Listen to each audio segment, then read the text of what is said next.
Bienvenidos, soy el Dr. Mateo Segura y en este seminario abordaremos un tema que fue instituido hace más de 25 siglos, es decir, la historia clínica. La historia clínica es un documento con implicancias médicas, científicas y legales. Aquí se registra el accionar médico de lo que se realizó para posteriormente ser utilizado por pares y, en el caso de conflictos legales, por autoridades judiciales.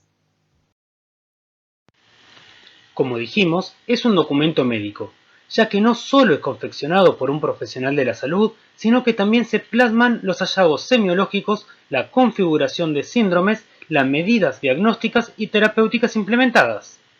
De su lectura, se debe poder deducir con claridad el razonamiento del profesional.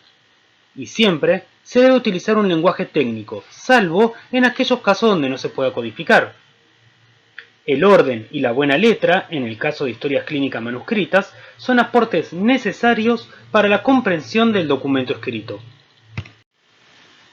Es un documento científico, ya que la descripción de los hallazgos y las manifestaciones evolutivas deben servir para el descubrimiento y mayor conocimiento de las enfermedades.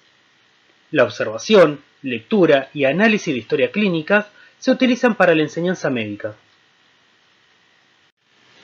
Es un documento legal, ya que todos los datos consignados se emplean como testimonio de enfermedad, de las medidas diagnósticas y terapéuticas implementadas por el profesional. Por dicho motivo, se debe escribir con letra clara, legible y sin errores ortográficos. No se puede borrar ni suprimir información. Para hacer una corrección, se debe realizar un tachado simple, dejando siempre legible lo que se quiere corregir. También podemos agregar que es un documento económico, ya que el conjunto de medidas tomadas tiene un costo que deberá ser cancelado por la institución, el paciente o la obra social. Y por último, es un documento humano, que debe reflejar la relación establecida entre el médico y el paciente, con el objetivo fundamental de la curación o el alivio de este último. Si bien existen distintos modelos de historia clínicas, todos adaptados según la necesidad de la institución, servicio o profesional, siempre se respeta una estructura básica. La misma comenzará siempre por la anamnesis, donde se consignan los datos personales, el motivo de consulta, la enfermedad actual y los antecedentes de enfermedad actual, los antecedentes personales y los antecedentes hereditarios y familiares. Continúa por el examen físico, el resumen semiológico, las consideraciones diagnósticas y los estudios complementarios, la evolución diaria y finaliza con la epicrisis. A continuación, iremos viendo cada uno de estos ítems. Comenzaremos por la anamnesis, tema que ya fue introducido en el seminario de Introducción a la Semiología. La anamnesis, o interrogatorio, es la indagación por medio de preguntas acerca de las características de la enfermedad y de los antecedentes del paciente. El médico debe mantener una actitud de atención para captar y decodificar todo lo que refiere el enfermo. La anamnesis debe tener un orden con el fin de evitar olvidos u omisiones. Sin embargo, no se debe ser riguroso con el mismo, debido a que si el paciente refiere algo fuera de ese orden, se debe poder continuar con aquello que el paciente refiere. Es recomendable que el contacto se realice en un ambiente tranquilo, sin ruidos ni posibilidad de interrupciones. Los datos positivos tienen mayor importancia que los negativos, en el sentido que señalan una situación concreta que puede estar relacionada con la enfermedad actual. Para finalizar, una correcta anamnesis permite hacer el diagnóstico en más de un 50% de los casos. En la anamnesis debemos indagar sobre los datos personales, es decir, todos los datos identificativos del paciente, así como también de su entorno social, laboral y familiar. El motivo de consulta o de internación es la carátula médica de la historia clínica. Se debe redactar en pocas palabras y debe orientar hacia el aparato o el sistema afectado, así como también la evolutividad del padecimiento. Se deben consignar los síntomas o signos principales y su cronología. Por ejemplo, tos, fiebre y odinofagia de 3 días de evolución.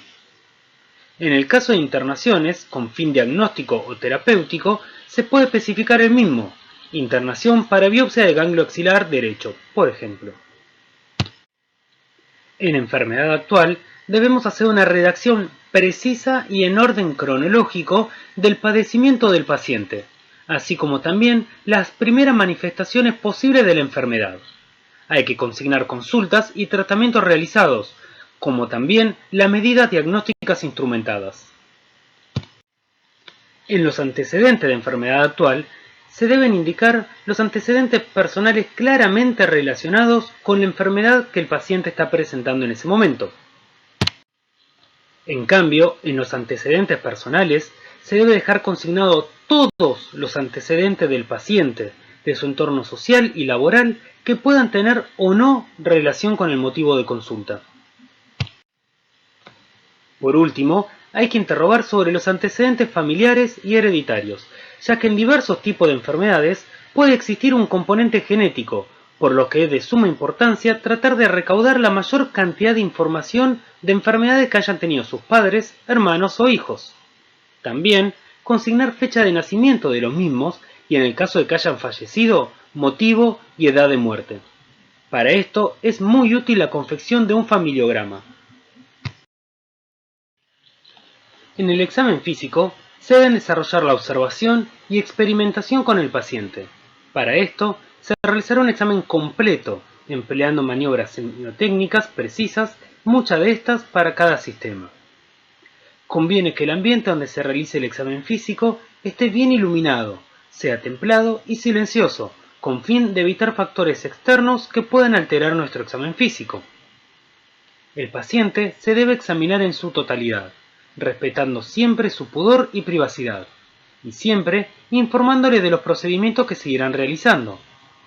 Se deberá ser cauteloso y cuidadoso con el paciente, con fin de no incomodar ni faltarle al respeto. En general, el examinador se ubica a la derecha del paciente, estando éste sentado o acostado. Como ya vimos en el seminario de Introducción a la Semiología Médica, el examen físico posee una técnica precisa con pasos a seguir. Se comienza con los signos vitales, se continúa con inspección, palpación, percusión y auscultación. La técnica, detalle y característica de cada examen físico se irá desarrollando en cada sistema que iremos estudiando durante la cursada.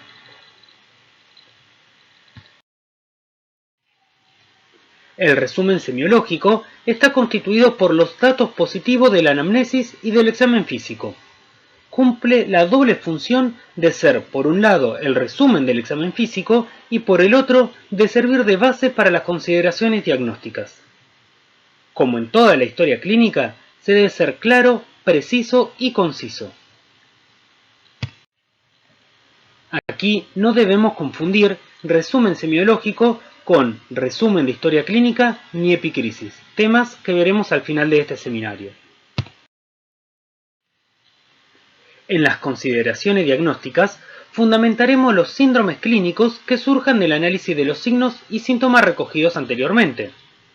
Sobre esta información, realizaremos los diagnósticos diferenciales y, en base a estos, los estudios complementarios, también llamados estudios paraclínicos, los planes terapéuticos y así lograr un diagnóstico definitivo.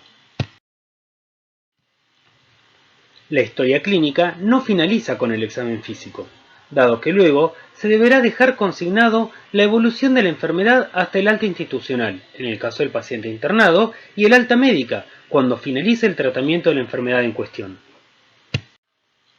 En la evolución diaria se debe dejar consignados los datos mensurables, es decir, aquellos que podemos constatar, los resultados obtenidos de los estudios complementarios, consignando los datos positivos y aquellos de relevancia médica diagnóstica, los informes y conclusiones de las interconsultas realizadas a las distintas especialidades. También los resultados de tratamientos implementados, tanto resultados positivos como negativos y reacciones adversas, y la evolución general signo-sintomatológica del paciente. La epicrisis se confeccionará únicamente en el momento del alta, derivación o fallecimiento del paciente. Aquí deberemos consignar aquellos datos de relevancia médica que tengan relación con el motivo de consulta y o internación, así como también los diagnósticos diferenciales, estudios complementarios realizados junto con sus resultados y todas las interconsultas realizadas. Es de suma importancia dejar asentados todos los estudios y resultados pendientes, así como también las consideraciones médicas que sean de importancia para informar. Por último, se deberá consignar el diagnóstico del alta y, de ser posible, con criterio etiológico, anatomopatológico y funcional.